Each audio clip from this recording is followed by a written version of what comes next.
Okay, I'm back with Fat Files, but we're gonna do this one a little different. All right.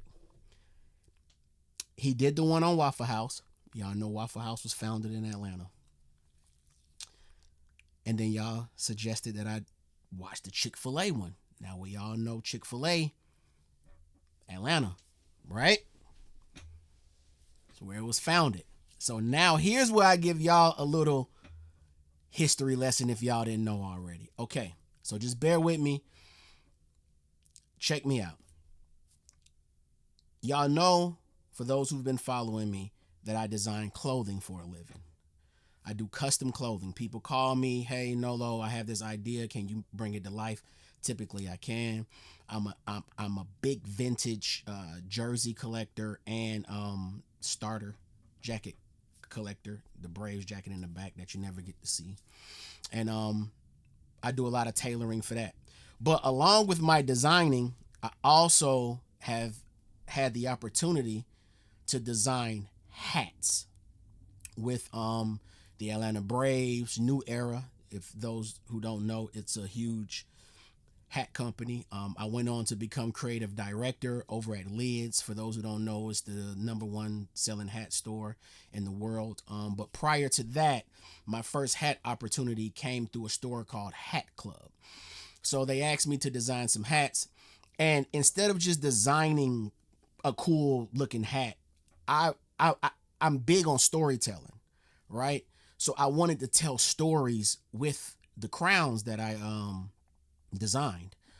And of those crowns, I created a pack called the Landmark Pack, where I took landmarks from Atlanta, Georgia, and designed hats around those landmarks telling a story. And I'm going to show you one of those hats now. It's called the Chick-fil-A. Now, when I show you this hat, you're going to say, Nolo, that hat isn't Chick-fil-A colors. But I'm going to show you where the inspiration comes from, and I'm going to show you this is where the history plays in. So follow me. Okay. This is the hat that I coined the Chick-fil-A. This is a hat I designed through Hat Club. This is a New Era hat. It's a fitted hat. It's brown, athletic gold, scarlet red, and sail, which is off-white color. So now let's get into how this hat is the Chick-fil-A. Truett Cathy, great man. I'm from the south side of Atlanta, and Clayton County, College Park. Close, very close to us, 12-minute drive, is Fayetteville, Georgia. This is where Truett Cathy, the founder of Chick-fil-A, is from. He has a big ass, I'm talking about tons of land out there, white picket fence, like the ranch, the house, like his house. He has his own highway here in Fayetteville called Truett Cathy Highway. And he lived out there. He lived in Fayetteville, his hometown, until he passed, as well as his family. Now, Fayetteville was special to him, right? So here's what he did. Check this out, y'all. For those who do not know, Truett Cathy's favorite place to visit was Hawaii. He went 4 times a year. Hence the Polynesian sauces. If y'all ever wonder why in the hell does Chick-fil-A, an American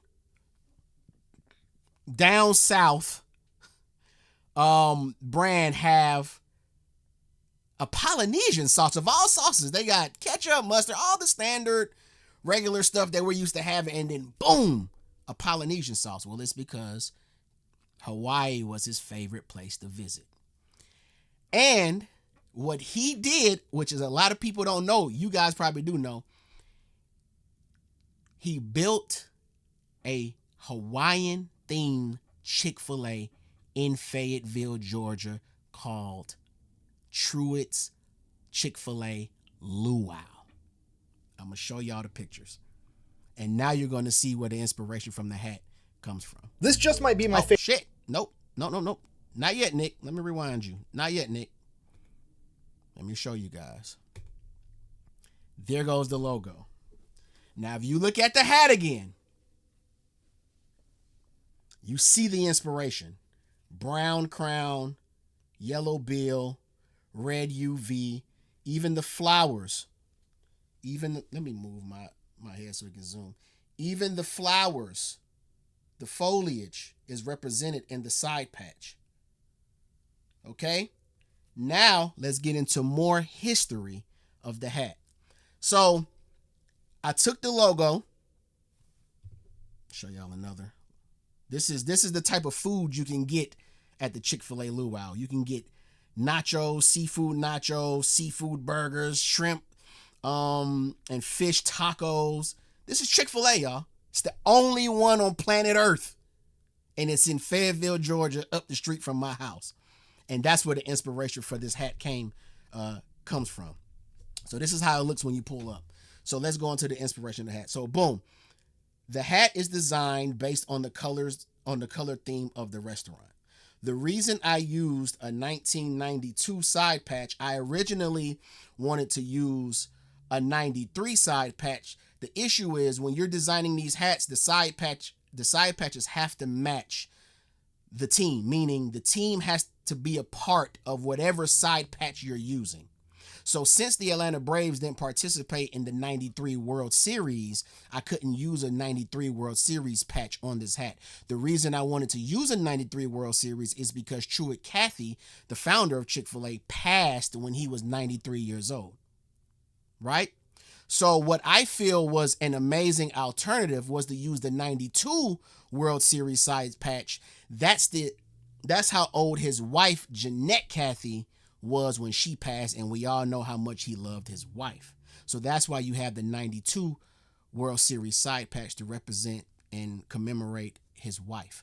Now, I could have used the 93 All-Star game patch because all teams participate in the All-Star games, but the side patch said Baltimore on it. I didn't want that anywhere on the hat. So that's why you have the 92 to commemorate Mrs. Cathy. Again, you have the green, the different tone in the different green tones, and the red to represent the foliage on the logo, brown crown for the logo, yellow bill for the logo. Now, the name of my brand that I released, and also the off-white. The off-white A, if you can look on the Truett's, it's an off-white color. So the name of my brand is Prototype. I have it in the description of the videos. It's called Prototype USA. So I would release hat accessories under that brand, and I would kind of do like what's the word I'm looking for? Parodies of logos to kind of match the hat, and that's what I did with the Chick-fil-A logo here. I took the C, as you can see, turned it into a P, and that's where you get that P, and then the star is my logo. So the little thing that's on the chicken, I turned it into stars to go along with my logo. So that's why you have that Chick-fil-A logo that looks like a P. Then the blip is a hat accessory that I introduced into the hat community. Blip is just short for bill clip or brim clip. Is something that again I introduced it to the hat community. Everybody started making it. So I took that Chick-fil-A logo, and you know how I usually spell Chick-fil-A. I had it spelled Prototype, just like the Chick-fil-A logo with the dash and everything. It was hell creating this logo because this isn't a type font. This is something I took the Chick-fil-A logo and just manipulated letters to help it spell Prototype. Okay? And here's the Batterman. Again, I try to use the entire hat to represent and tell the story. The Batterman is red and white, right? Just like the Polynesian sauce pack. If you are familiar with Chick-fil-A, you know that Polynesian sauce pack is red and white. And that's why, and it's square. That's why I made the Batterman red and white, because that's the Polynesian pack. So again, this hat has nothing to do with sports. It was just my way of taking a staple item in fashion and transforming it into history. And that's what I did with all of my hats. I have done quite a few hats, y'all, and I wish I could show y'all all of them. Maybe I will eventually, but this is one of my landmark hats from my collection with Hat Club, my first landmark collection with Hat Club. And if you ever go on eBay and just search Manolo Hat Club hats or just Manolo Chick-Fil-A, you will see this hat come up. Sometimes they sell for $300, sometimes they sell for $400, sometimes they sell just for $80. But this was a high dollar item back in 2021 when the hat released. So that's a little Atlanta history, a little Truett Cathy history, and a little Manolo history. So, the red UV represents the Polynesian sauce, the actual dipping sauce. So that's why I did that red UV. And let me know what you guys think. So, okay, let me show y'all. I showed y'all the foods that you can get. I mean, you got to understand, they got the different lemonades. I know I'm rambling, but y'all gonna have to go through this to get to the reaction. They have different lemonades that they don't serve at other Chick-fil-A's. It's different. It's special. Okay. This is how it looks on the outside. This is how Chick-fil-A luau. Google it. You'll see these pictures. It has a waterfall in the front. They have a nice back patio. This is how it looks in the daytime. And then at night, it turns into a party, y'all. They serve alcohol here at this Chick-fil-A. Alcohol, bruh. Yeah. They be having the happy hours. They be jamming. They be having a DJ out there with the cabana lights. Like, it's crazy, y'all. Right here in Fayetteville, Georgia, and it's the only one on planet Earth. And let me tell you what's even crazier is that Truett Cathy helped build this Chick-fil-A with his hands. He was in there helping build this Chick-fil-A, and he passed during the building of this Chick-fil-A. If I'm not mistaken, that's what... Because when you go in there, they'll tell you the stories. When you go in this and you go in the bathroom, you see all the family photos in Hawaii. Again, Hawaii was his favorite place to visit. And if you ask the right person who works there, the management or whoever, they'll tell you the stories. I want to show you guys how it looks on the inside, but I did not pull any of those pictures. But I'm gonna go on ahead and pull one so you guys can see how it looks on the inside. Truett's luau. I'm gonna show you guys how it looks on the inside. I just saw the pictures, y'all. Bear with me. This is how it looks on the inside. This is how it looks on the inside. Check it out. I mean, they got palm trees. They got these wooden tables. They got these ceiling fans. They got the tiki towers. They got all, bro. It's so cool. If you ever come here, you have to experience. It's just that Fayetteville is far as hell away from the highway. Anyways, with that being said, I just want to give you guys a quick little story, even though that was a 13-minute story. Hell, you got to deal with it. Let's jump into the homie Nick, Fat Fouls, why Chick-fil-A outperforms the competition. Capitalism done right. Let's rock. This just might be my favorite business model of all time, and I think that it is the epitome of capitalism done right. Today we're talking about Chick-fil-A. It is the most successful restaurant chain in America, and it has done that despite being canceled like every 5 minutes for the past decade. So at a bare minimum, regardless about how you feel about Chick-fil-A, you should at least take the time to understand their business model because it's really good. And when I say it's good, that's an understatement because they're not just the most successful restaurant chain in America, they are the most successful by like 10 miles. They absolutely body the competition. It's not even close. Okay, let me break this down for you. The most profitable restaurant chains of 2023 are as follows. Starbucks with $35 billion, McDonald's with $25 billion, and then coming in third is Chick-fil-A with $21 billion. So how is it that the third most profitable restaurant is somehow... Imagine that, y'all. Imagine now when, before Truett passed, he was firm on his beliefs about Chick-fil-A staying within the southern region. This is a southern thing. Closed on Sunday, mind you. So we have a limited amount of restaurants, right? That's only in the United States. And they're closed on Sundays. And yet they managed to keep up with those other powerhouses. And man, let me tell y'all, man, damn, man, Man, you could like it would. His first Truett's Grill was in Jonesboro, where I lived and went to school, and it looked like an old time diner, and he collected all these antique cars that were still drivable, and he would park them outside. So when you ride by, it literally looked like something out of the 30s, 40s, and 50s. Like it was just another world when you went to Truett's Grill. It was another world. You can get your steaks, your burgers, waffles. You can get all kinds of stuff that you couldn't get at a standard Chick-fil-A. And I remember when he passed, they actually, it was right before he passed, I believe. They started auctioning off the cars. And he had a few of them that I wanted real bad, but I was in high school. I couldn't afford them. But anyways, you can go to these restaurants, and he would be there. Like him. He was just like sitting at the counter, drinking. I don't know what Truett used to drink, but you would just go there and he would be there. It was such a regular thing for us. Just amazing. Anyways, I'm sorry, y'all. This is a story about Atlanta and a restaurant I love, so this might be a long one. With $21 billion.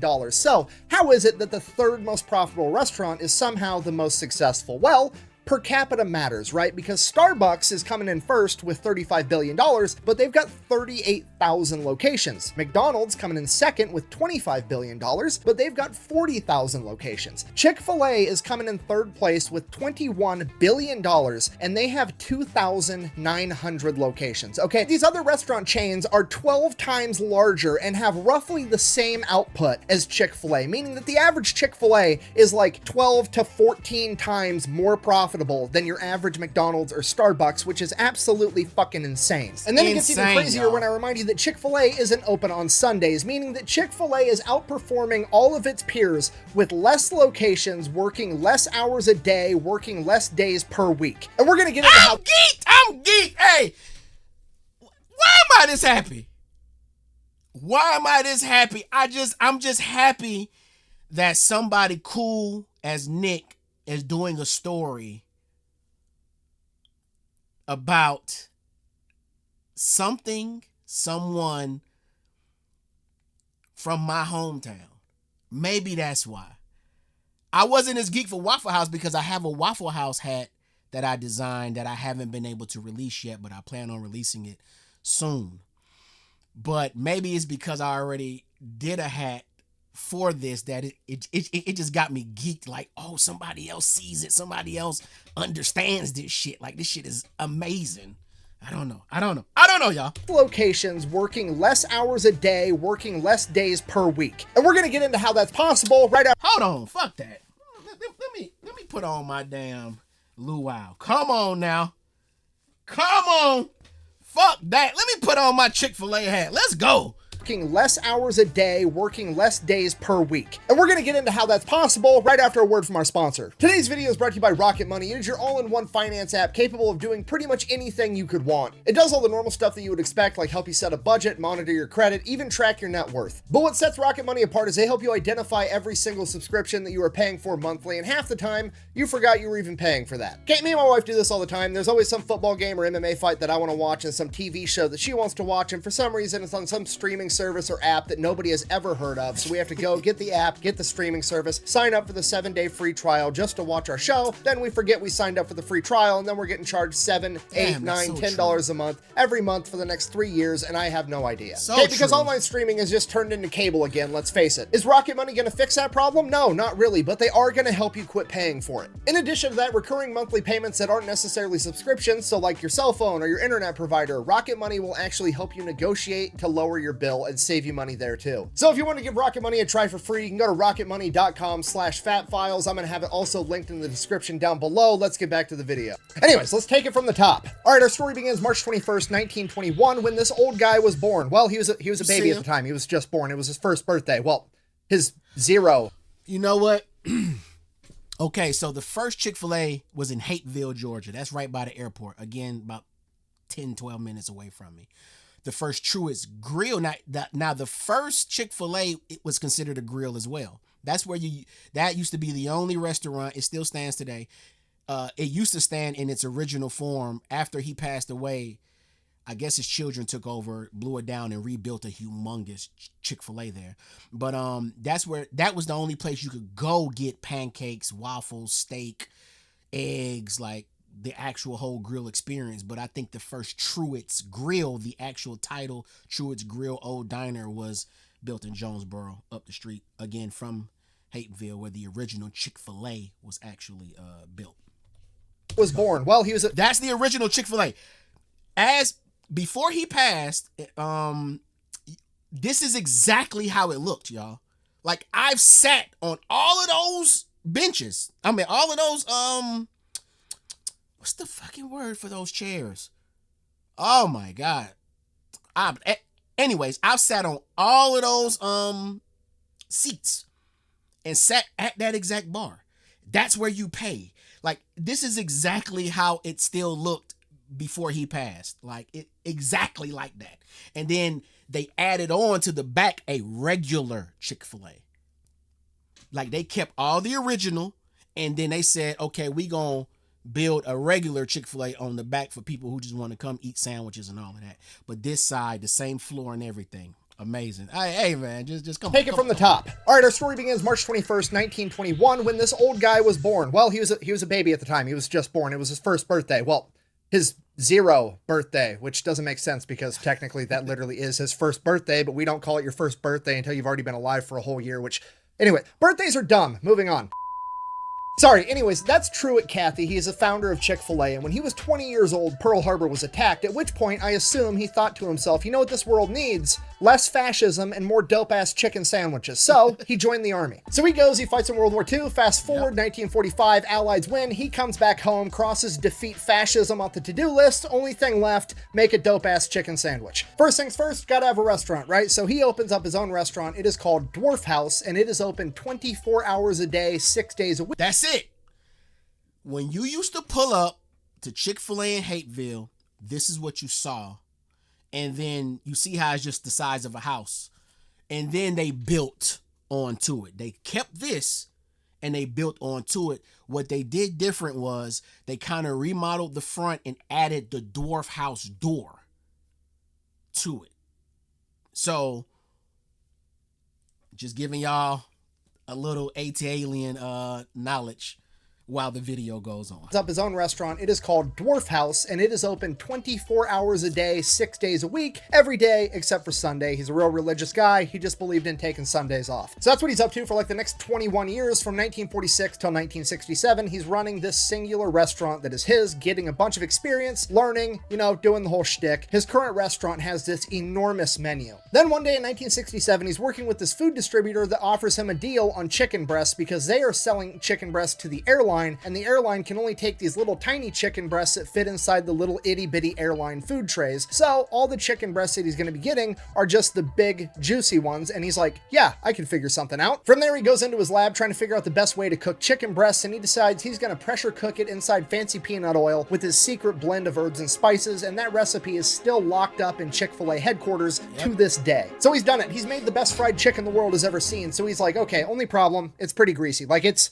really greasy. It's too greasy to eat with your hands. So he's like, okay, well, I'm just going to stick it inside of a hamburger bun with butter and 2 pickles and make it a sandwich. And thus, the chicken sandwich was born, or at least that's what Chick-fil-A says. They say that they're the ones that invented the chicken sandwich, and this was it. So he's like, you know what? I'm done with this enormous menu selling all these different items. I'm just going to sell this chicken sandwich. I'm going to rename my restaurant from the Dwarf House to Chick-fil-A, and this is all I'm going to sell. And the rest is history, okay? Fast forward like 60 years. Guess what they're still doing today? They are selling that exact chicken sandwich, which leads me into the first principle of why they're so successful. They follow the simple rule of if it's not broke, don't fix it. Okay, the chicken sandwich is perfect. Leave it alone. Nobody touch it. Just keep selling the exact same thing that got you here. I know that sounds simple and dumb, but most companies can't help but fuck this up. That is a Cheez-It inside. 16 times the size of a regular Taco Cheez-It. Schmellington. I present to you the Cheez-It. Taco Schmellington. Now, Taco Schmell has definitely done some renovations to their products, but that shit be delicious, bruh. Come on, Taco Bell. But I feel you though. Come on now. The size of a regular Cheez-It. I present to you the Cheez-It. Crunchwrap. Okay, and I can give you a real life example why chain. Wait. Yes, fast food restaurants had a keynote for the food you eat at early a.m. after a responsible night of drinking. I can't see behind my other. Present to you the Cheez-It Crunchwrap. At 2 a.m. Okay, and I can give you a real life example why changing shit up and having promotional items all the time is a terrible idea. I used to eat Doritos all the time. Then, one day, Doritos came out with this new flavor called Buffalo Ranch Doritos Jacked, and they were the best Doritos on the planet by like 10 miles, and I probably ate a bag of them every day for several years straight. Then, one day, they just disappeared and they quit making them, seemingly for no reason. I can only assume it's because it was driving down the sales of all the other flavors, because they were the best Doritos.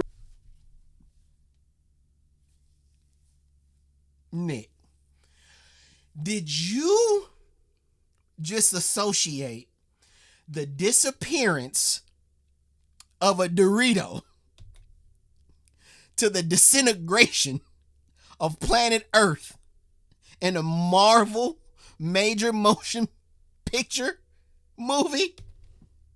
For several years straight. Then, one day, they just disappeared and they quit making them, seemingly for no reason. I can only assume it's because it was driving down the sales of all the other flavors. This man has Robert Downey Jr. reaching for jacked Doritos. How? Look at the Dorito dust in the air. Nick, I gotta shake your hand one day, bruh. I got to, bruh. I can't stand your ass, bruh. This is too good. Cut the bullshit. Quit making them, seemingly for no reason. I can only assume it's because it was driving down the sales of all the other flavors, because they were the best Doritos ever. And now, guess what? I just don't eat Doritos anymore, because every time I eat a normal Dorito, or a Cool Ranch Dorito, or a Sweet Chili Dorito, I go, oh, it's like a shittier version of Doritos Jacked Buffalo Ranch, and I don't even like it anymore. Okay, because you gotta realize, people are creatures of habit. I would have habitually eaten a bag of Doritos Jacked every day till I died if they gave me the option to, but they took Doritos Jacked away, then they essentially broke my habit for me, and I just never went back to eating normal Doritos, okay? So, it was a giant mistake to have the promotional item in the first place, because if they didn't have that, I probably would have just kept eating normal Doritos for the rest of my life. But no, they fucked it up. Which leads us right into our next principle, the KISS principle. Keep it. This is what I'm saying, bruh.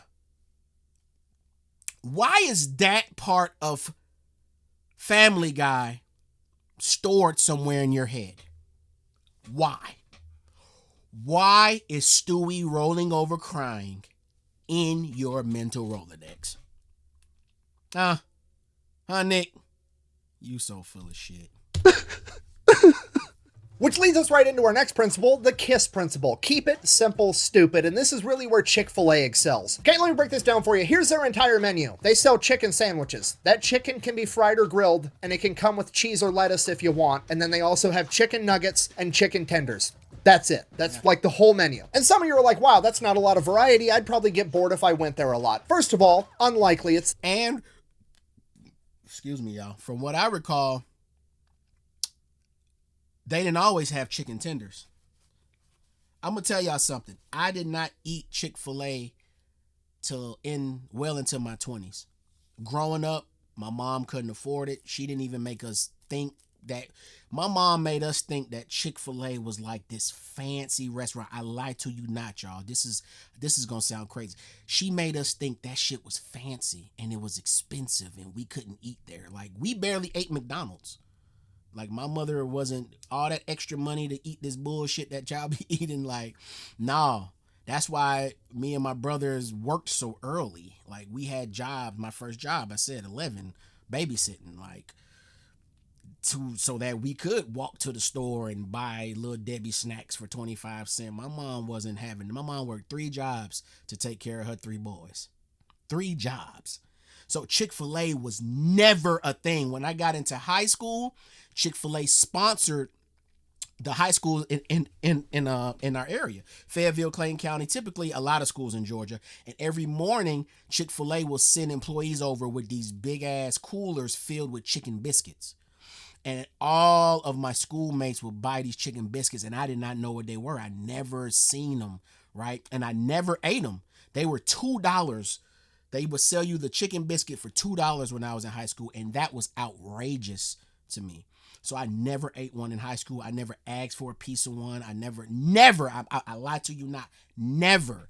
It wasn't until I actually moved out at the age of 17 and had my job, and we had a Chick-Fil-A in the bottom. I worked at First Union, which is the bank, and we had Chick-Fil-A would come there. Chick-fil-A would come there, and they would sell sandwiches at a discounted price, because the Chick-fil-A, God, this is crazy, y'all. Y'all just got to bear with me. I worked at First Union Wholesale Lockbox, right? Which turned into Wachovia, which turned into Wells Fargo. And across the street was the original, right behind my work building was the original Chick-fil-A. So all of my coworkers would go there. I'm 18 years old. I still didn't eat there. It wasn't until I worked at the bank for 10 years. So it wasn't until I was in my 20s that somebody bought me a sandwich. No. That's a lie. Here I am lying. They sponsored, I think it was a retirement party. It was something. They had some kind of agreement with the bank, and they gave us free Chick-fil-A, and I ate it. And I could not believe, because I grew up eating Panamanian chicken. I thought there was no chicken better seasoned than my mom's cooking, right? And a lot of my friends would agree with that. But boy, I ate that Chick-fil-A sandwich, and that shit just took over. From that point on, I was buying Chick-fil-A sandwiches. That is a true story. I did not eat Chick-fil-A till I was in my damn 20s. Crazy. Anyways, continue. It's the best chicken sandwich on the model. Chicken nuggets and chicken tenders. That's it. That's like the whole menu. And some of you are like, wow, that's not a lot of variety. I'd probably get bored if I went there a lot. First of all, unlikely. It's the best chicken sandwich on the planet. Secondly, even if you did get to the point where you're like, you know what? I don't want a chicken sandwich. Cool. Then don't go to Chick-fil-A, okay? If you don't need plumbing work done, don't call a plumber. But if you do need plumbing work done, you call a plumber. And if you want a chicken sandwich, you go to Chick-fil-A, because it's the best chicken sandwich, okay? There's nobody on the planet that's like, man, I would really enjoy a chicken sandwich right now, and they pull up to an intersection and there's a McDonald's right next to a Chick-fil-A. 0 people on the planet are going to go to McDonald's for that chicken sandwich, okay? Facts. None. Nobody. Facts. Chick-fil-A has picked its arena of battle, and when it comes to chicken sandwiches, they are the undefeated heavyweight champion, which honestly is exactly how you should tackle pretty much anything in life, okay? Pick the one thing that you want to excel at and just be the best in the world at it, and you're going to make way more money than anybody else, okay? Let me break this down for you. Every person that you've ever looked up to, pretty much ever, you've admired for the fact that they are the best in the world at something, or they excel at one thing in particular, okay? Michael Jordan hasn't played basketball in decades, but everybody on the planet knows who Michael Jordan is, because that motherfucker was the best at playing basketball. Okay, you've never had a role model in your entire life where you're like, wow, I really look up to this person because they're pretty mediocre at a bunch of random shit. Mediocre. Okay, so picking the one thing that you want to be the best at and pursuing just that is a good strategy for pretty much anything, but when it comes to restaurants, it is uniquely awesome, and here's why. Picking one type of food to be the best in the world at makes the menu smaller, and making the menu smaller not only makes your employees better and the food better, it makes the customers better. Because the menu is small, customers are going to have less things to choose, they're also going to have less things to remember, so after you've been to a Chick-fil-A like twice, you know the entire menu, and even if it is your first time there, there's less things to choose, so you're going to pick one quickly, and then you're going to move it along. That means the lines are moving faster. You don't have people standing there looking up at a menu with 10,000 different items, drooling on themselves, desperately trying to figure out what they want. No, it's like Aldi. You have one option. Pick it and move it along, okay? So now, not only are you getting a delicious chicken sandwich, you're getting it even faster, improving customer satisfaction. And there's still more to it, because now on the other side of the cash register, back in the kitchen, there's less items on the menu. That means that there's less variables, and less variables almost always leads to less fuck-ups. So not only are you getting a delicious chicken sandwich, you're getting it fast, and you're getting it how you wanted it to be in the first place, okay? Customer satisfaction is through the roof. Okay, and at this point, some of you think, surely I'm exaggerating, and having a smaller menu can't make the business that much better. But you're wrong, and we're gonna go over McDonald's menu together, and I will prove it to you. All right, McDonald's menu, let's see what we got going on here. First off, we have the... You wrong as hell for this, Nick. You wrong as hell for this. Why you about to do this to these people? Why you about to do this, bruh? Why would you do this to these folks?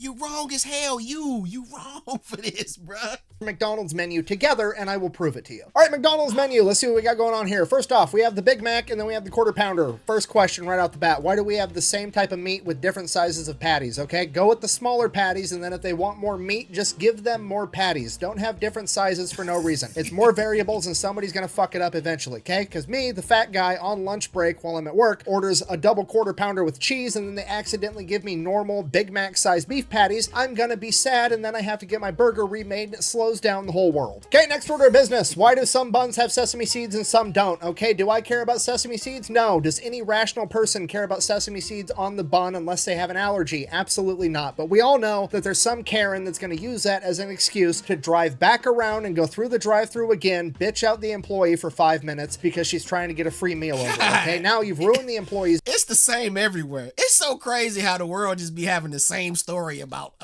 certain things in our lives.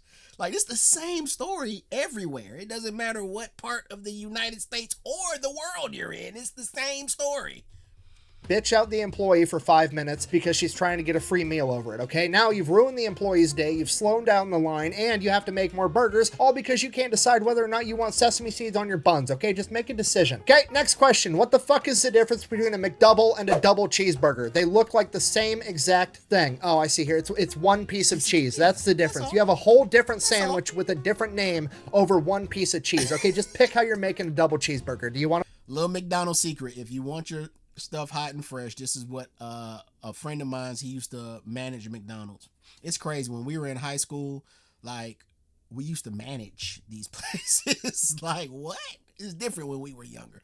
Anyways, you order, so every burger that McDonald's serves comes with ketchup except the Big Mac. So they slick be having pre-made burgers, and then whenever you come, if you want something without, oh, you don't want no pickles, okay, they'll take the pickles off. But order your sandwich without ketchup.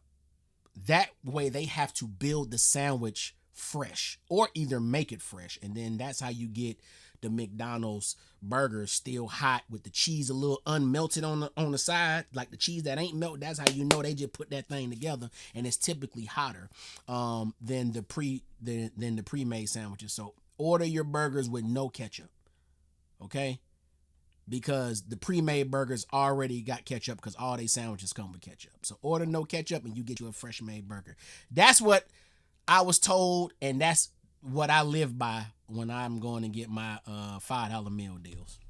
Sandwich with a different name over one piece of cheese. Okay, just pick how you're making a double cheeseburger. Do you want it with one piece or two pieces of cheese? Don't have two different options, because now I have to listen to the next 10,000 people ask, what's the difference between the McDouble and the double cheeseburger? One's cost 7 cents more because it has an extra piece of cheese. Okay, that's dumb. Get rid of it. They're the same picture. All right, moving on. Chicken and fish, adding 2 more types of meat, which is more variable, so that's bad right off the bat. Secondly, best sounding one is the Bacon Cajun Ranch McCrispy. Now, unfortunately, it's a limited time only item, and it's probably the best one because that sounds way better than a regular McCrispy, which means I'm never going to eat a regular McCrispy ever again because I'm always going to be thinking about the one that got away, the delicious Bacon Cajun.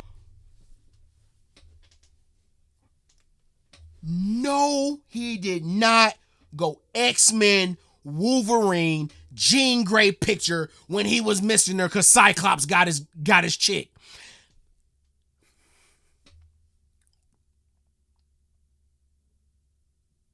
Nick, what's wrong with you, bro? Huh? Something wrong with your ticker, bro.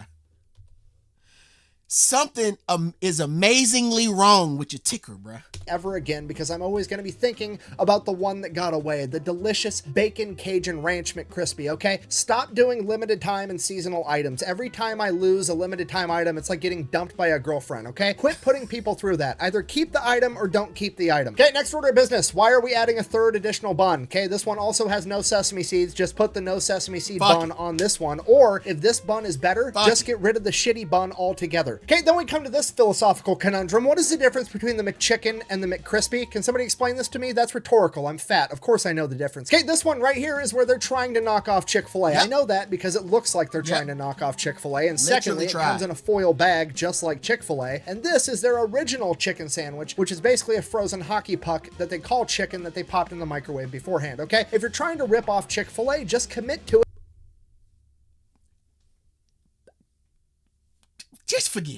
just forget it. Just forget it. Just like Chick-fil-A, and this is their original chicken Nick. sandwich, which is basically a frozen hockey How? puck that they call chicken that they popped in the microwave beforehand, okay? If you're trying to rip off Chick-fil-A, just commit to it and get rid of this one altogether. Okay, moving on. Okay, then we have the chicken nuggets. Hey, stop it!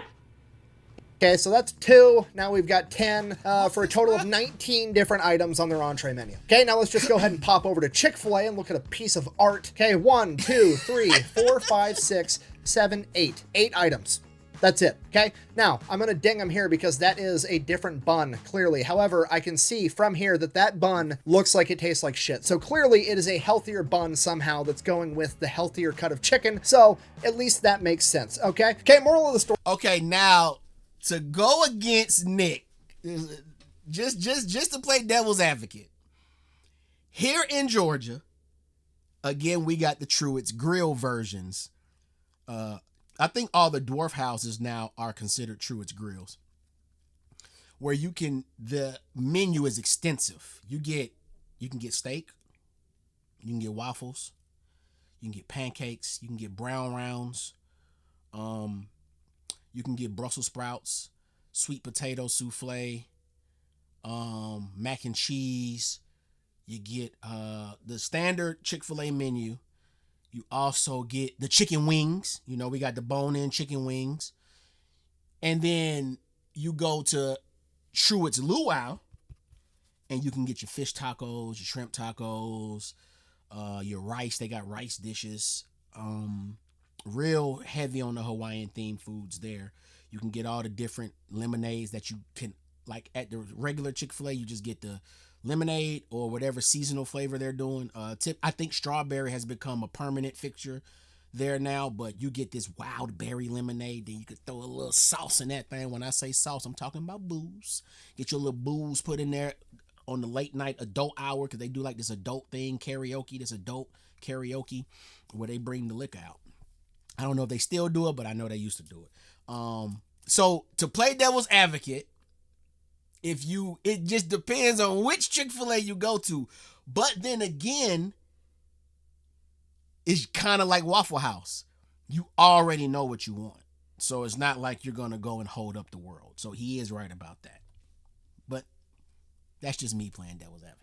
Now that's going with the healthier cut of chicken, so at least that makes sense, okay? Okay, moral of the story, less items with less ingredients equals less fuck-ups, which makes everything move faster. And this is where I really think they get capitalism right, and that principle is slow is smooth and smooth is fast. You see, there's only 2,900 Chick-fil-A's, and they're not in a hurry to put up a bunch more. They would rather have one really good Chick-fil-A as opposed to 10 pretty mediocre ones. And that's why one Chick-fil-A makes 12 times as much money as a McDonald's. And having this mentality allows them to focus on the original goal, which is just having good food. When you compare Chick-fil-A to McDonald's as far as opening up a new location goes, it's insane how different their mentalities are. Because McDonald's is meticulous, they go full psychological warfare mode on where they're gonna put all of their locations. I'm making these numbers up, but this is roughly what their process is. If you come to McDonald's with millions of dollars, say, hey, I wanna open up a McDonald's, they're like, cool, give us the general area. Then they send people out to sit in potential locations, and those people just sit there and count how many cars drive by. Click, click, click, click. And McDonald's knows out of every 100 cars that drives by, 3 of them are going to pull into McDonald's,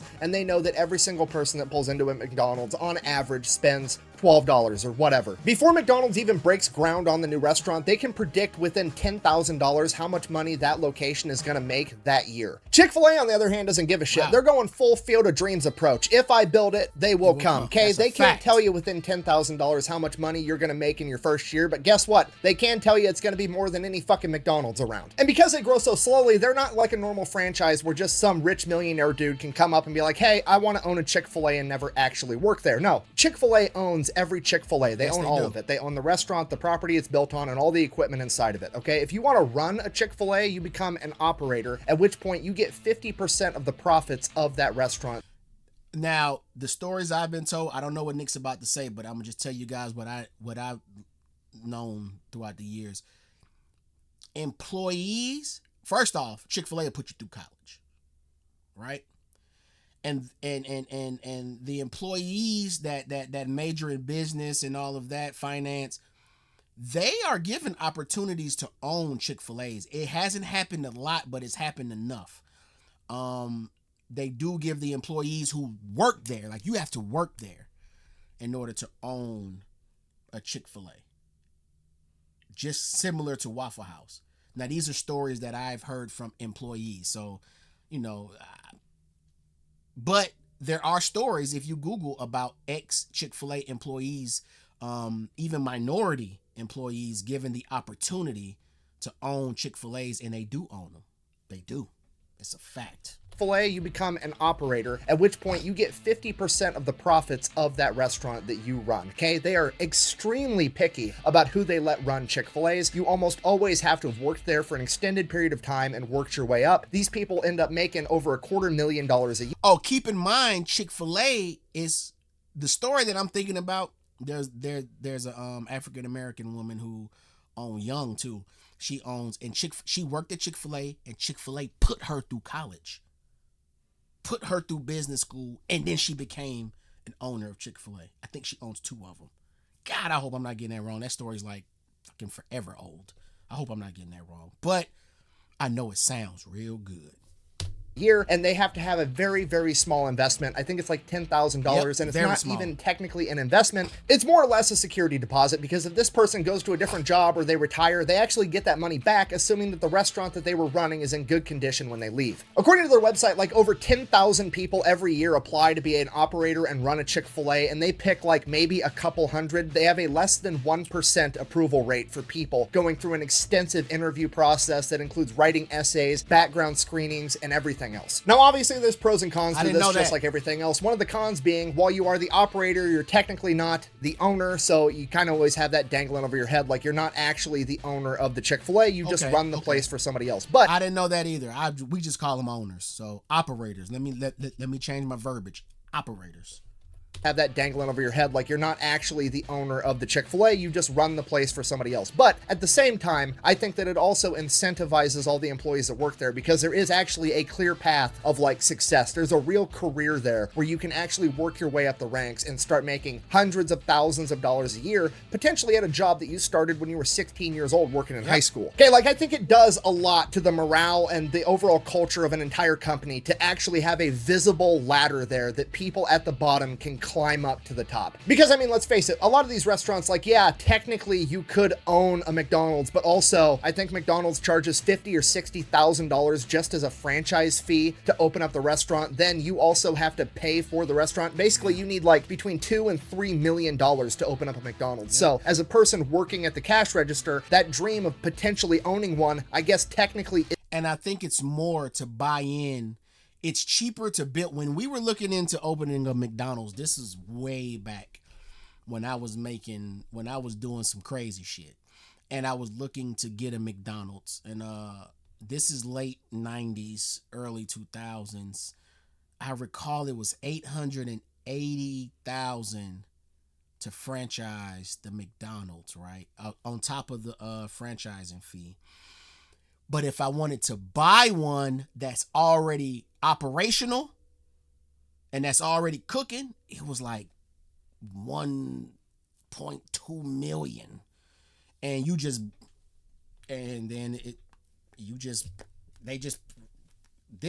okay, we no longer own it, now you own it. You know what I mean? Like, come in and be our partner. Here, now this is your McDonald's. It's already staffed, it's already built, it's already serviced. You don't have to do anything except be an owner. If I recall, those numbers might be off a little bit, but that's what I remember.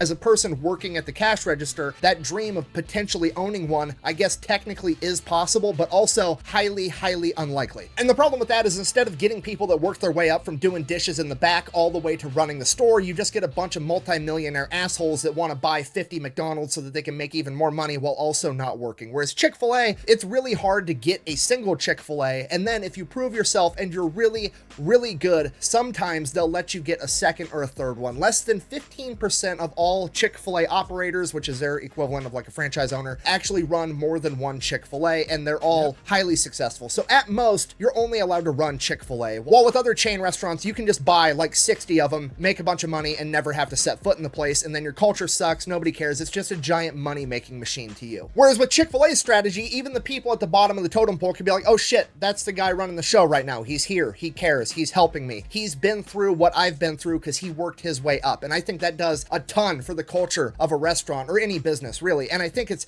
pretty obviously visible from the outside if you've ever been to a Chick-fil-A. I think it's the best service out of any fast food restaurant I've ever been to. People are usually happy, and the statistics support that. They have half the turnover rate as a typical fast food restaurant, and they pay a little bit more on average. In the same vein as slow is smooth and smooth is fast, this company also operates on little to no debt, okay? They're closed on Sundays, they donate to a lot of charity, and they don't really like debt. Dave Ramsey is absolutely in love with this company. And what I mean by this is, unlike other companies that go and get big loans to expand, they don't. They save up money, and once they have enough money to open a new restaurant, they open the restaurant. And I think that this makes the entire workplace environment better for absolutely everybody, because now the dude at the very top, the upper management levels, aren't freaking out about the bottom line. They don't have interest payments. They don't have payments they have to keep making all the time. It makes a low stress environment for them, which means they're not putting a bunch of stress and pressure on all the people below them. And that trickles all the way down throughout the entire company and just makes everything 100 times better. So in conclusion, whether you like Chick-fil-A or not, you should absolutely pay attention to what they're doing, because it is undeniable that they are an unstoppable force in the restaurant industry. They are the only restaurant to face nationwide boycotts multiple times in the past decade, and yet somehow they are still 12 times more profitable per restaurant than any of the other major restaurant chains. And they are somehow doing that with less menu items that have less variety between them, while working less hours per day and working less days per week. And it all comes down to basic common sense principles, right? Pick the thing you want to be good at and just be good at that. If it's not broke, don't fix it. Keep it simple, stupid. Don't overcomplicate it along the way. And slow is smooth, smooth is fast. Just don't be in a hurry. If you can apply those 4 things to literally any situation in life, you're more than likely going to be successful at it. Thank you for watching. Best way to support the channel is go buy some merch over at thefatelectrician.com. Quack, bang, out. Oh, damn. No extra. All right. I saw he had that old treachery tank on. Or was that a T? Is that a T or a tank? That was a tank. Old age and treachery. There's a video. I don't think I reacted to that yet. And y'all keep telling me to react to it. I'm gonna get to that. But he's right, man. No, the boycotts, I don't know why they don't. Not say I don't know why they don't work. But Chick-fil-A donates a lot, man. They do a lot for people here. I don't know what they do elsewhere. We're just talking about in Georgia. We're talking about the South Side. I'm just talking about the South Side because that's where it's from. Chick-fil-A was born in the South Side. Truett lived on the South Side. Like, this shit real. He does so much, man, for this community outside of Fayetteville, because Fayetteville is it's known to be a predominantly white area, and it's country. It's country. It get country. His family just opened up Trilith. If y'all Google, I think it's called Trilith Studios, where it's like they built a city in Fayetteville. Fayetteville is so, the reason that this is just some Southside shit. The reason I believe there aren't much urban, there's not much of a diverse community out there in the parts that I'm speaking about is because it's so far away from the damn highway. Like you got to drive 30-40 minutes to get to the highway, bruh, from Fayetteville, from where Truett stay, from where the luau is. Of course, if you're from here, you get to move through the back streets, but a lot of people just stay away from it. It's like, bro, I ain't got time to be driving through no damn 40 minutes to get to no damn highway. You got to drive through Riverdale to get to that shit take forever. So, but Fayetteville is known as a predominantly white area, and Truett does not just focus on that. He goes out. He coming into Clayco.